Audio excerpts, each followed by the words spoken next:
এবং এই আপডেটটি হচ্ছে 48 ঘন্টার মধ্যে যারা টম ক্লিকারে ওয়ালেট কানেক্ট করবে না এবং 48 ঘন্টার পরে যারা করবেন তাদের ওয়ালেট কানেক্ট হবে না। সো সবাই নিজ নিজ ওয়ালেট কানেক্ট করে নেবেন এবং এই ওয়ালেটের অপশনে অবশ্যই সলোনা যে অ্যাড্রেস সে অ্যাড্রেসটা অবশ্যই বসাবেন।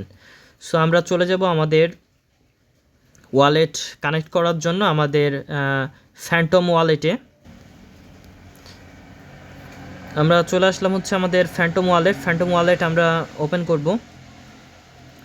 ফ্যান্টম ওয়ালেট থেকে অবশ্যই আমাদেরকে যেটা করতে হবে সেটা হচ্ছে সলোনার যেই অ্যাড্রেস আছে রিসিভ অ্যাড্রেস, সেই সলোনার সেই রিসিভ অ্যাড্রেসটা আমাদের এখান থেকে কপি করতে হবে। কপি করে আমাদের ওইটা বসাতে হবে।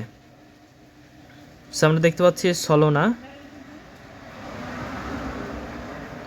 ওকে। এখান থেকে আমরা এই যে রিসিভ অপশন, এই রিসিভ অপশনে ক্লিক করব।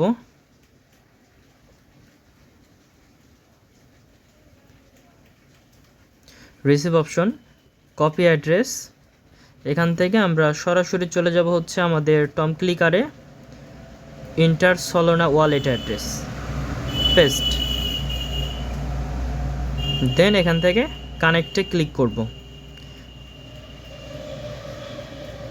এই যে দেখতে পাচ্ছেন আমার কিন্তু টম ক্লিকারে আমার কিন্তু সলোনা অ্যাড্রেসটা কানেক্ট হয়ে গেছে এবং তাদের একটা নিউজ ছিল যে এটা যদি একবার যদি কেউ যদি কানেক্ট করে ফেলে এটা পুনরায় আর কানেক্ট করার কোনো অপশন নাই। সো এটা সবাই সাবধানে কানেক্ট করে নেবেন। সো ধন্যবাদ।